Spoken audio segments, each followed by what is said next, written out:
where the approach to individual frontline delivery staff being able to reorganise care in a way that reduces waste has been shown to be extraordinarily effective. We have a series of these productive approaches for the ward, mental health wards, maternity wards, for community hospitals, for operating theatres. And we now have, in the case of the productive ward, which is the longest standing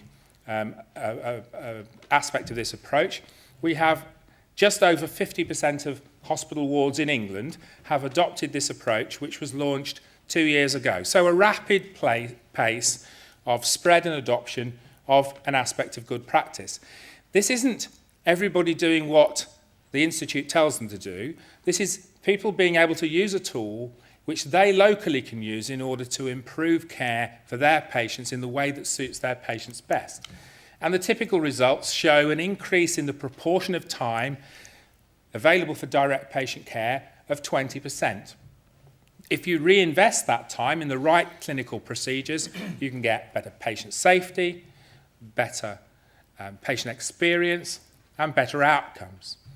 And what we've also found is that there are direct financial benefits from this approach. And we've just completed a piece of work in 10 hospitals across England of different sizes and different types, all of whom have implemented the productive ward in at least 50% of their wards. And the average return on investment for them taking this approach has been annually £85,000 per ward, which grosses up across the NHS to a contribution of around £250 million nationally. So we can innovate in service, we can innovate in technology. But even when the evidence is really strong, nonetheless, it's common to find that adoption is slow. This is a website from a small organisation based in Manchester called the NHS Technology Adoption Centre. And their role is to try and understand why it is that some clinical technologies with a very, very strong, unimpeachable evidence base, nonetheless, are heavily used in some parts of the NHS and are used to only a very limited extent in another part of the NHS. And their website's very well worth visiting. They have 12 case studies. I'll just show you a little bit of 2 of them. This particular case study is about recognising that most general practitioners aren't confident in being able to interpret ECGs. They can acquire an electrocardiogram for patients. The nurse or the doctor can do that in the practice, but often they would like somebody to be able to read and interpret that on their behalf. And in Manchester, a system was established, which is available 24 hours around the clock, for an ECG to be captured, transmitted electronically, and for an accurate report from experienced readers of ECGs to be delivered back very, very quickly. And in central Manchester, the figures showed that there was a 58% reduction of referrals to secondary care because of this project, and the ability to save around nationally about 500,000 referrals a year if this were widely used. But this map shown from the National Technology Adoption Centre shows that it was only in the northwest that there was good adoption of this technology, and it's used either not at all or to a very limited extent across the whole of the rest of England. Doppler monitoring for major surgery is a process where patients are having very major surgery, their fluid levels are monitored intraoperatively by a device which is placed in their esophagus and which allows really very accurate titration of their fluid replacement throughout the operation and the immediate post-operative period. It has a completely unimpeachable evidence base in the literature and has had for many years. And in the study that the centre did of those places that used it, there were substantial reductions in length of stay, in the use of post-operative invasive monitoring, and in particular in the length of time people spent in the most expensive part of hospital, critical care. Nonetheless, notwithstanding all of this, the utilisation is very, very sparse and very sporadic and seems entirely to depend on one or two individual opinion leaders and their own experience of whether they learned in a centre that routinely uses this technology.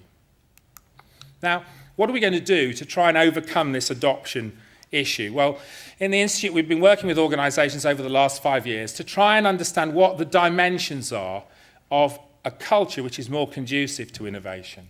And these are they: risk-taking, understanding how to apply resources to innovation, helping people know what innovative practice is really worth pursuing, sometimes using targets appropriately, tools, rewards and relationships. And we've developed an approach which an organisation can use to survey its staff and to get a sense of where, if you like, what the temperature of the innovation culture is within that organisation and how it compares with now a very, very large database of more than 100 NHS organisations who've used this.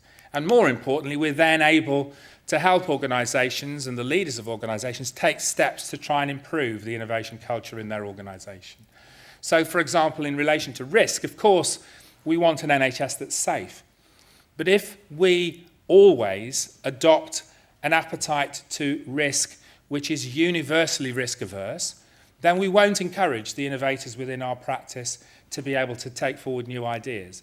And so we should encourage, always avoiding recklessness, those people who have innovative approaches, like Tahir's just been describing. We should be encouraging them and trying to support them to try out their ideas.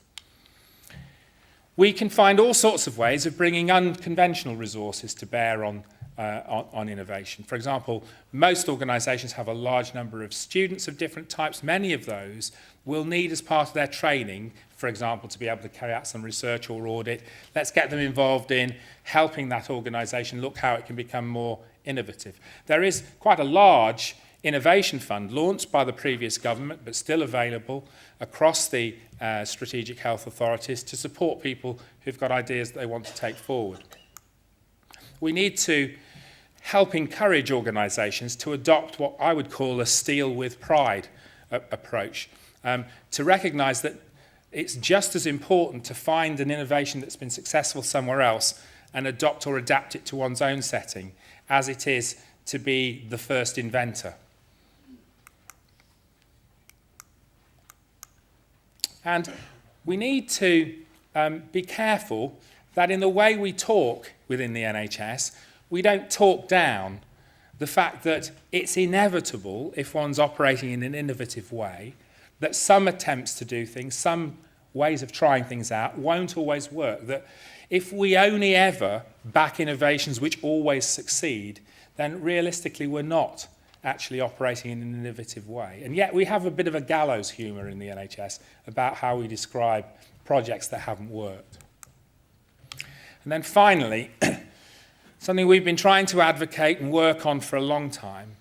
It's common in the NHS that the person who has to take a step to invest in a new innovation is not the person responsible for the organisation that will benefit. In our market, that's quite commonly the case. And we have many examples where the business processes of the NHS are misaligned with what we all want to achieve. An example is that frequently the tariff incentivises organisations for treating patients as inpatients when our policy is to try where it's safe to manage them in outpatients. Our system is far too slow to be able to remove those disincentives and go beyond that to make instruments like the tariff an actual positive incentive for bringing in innovation. And that involves us working not just between the internal market elements within the NHS, but also with industry, with pharma, with the people who would promote these innovations to find ways of being able to ensure that patients can benefit from these innovations in a way that allows every NHS organisation still to do its business successfully. So, in a nutshell, we've got a good track record at ideation, but we've got a lot more to do at adoption and spread in the NHS. We've got a lot we can learn from other industries and from other places. We at the Institute have been trying to do our part in trying to spread good practice in some of the ways I've described. If you want to find out more about our work or to talk to people who lead this work in the Institute, these are their contact details, and thanks for listening.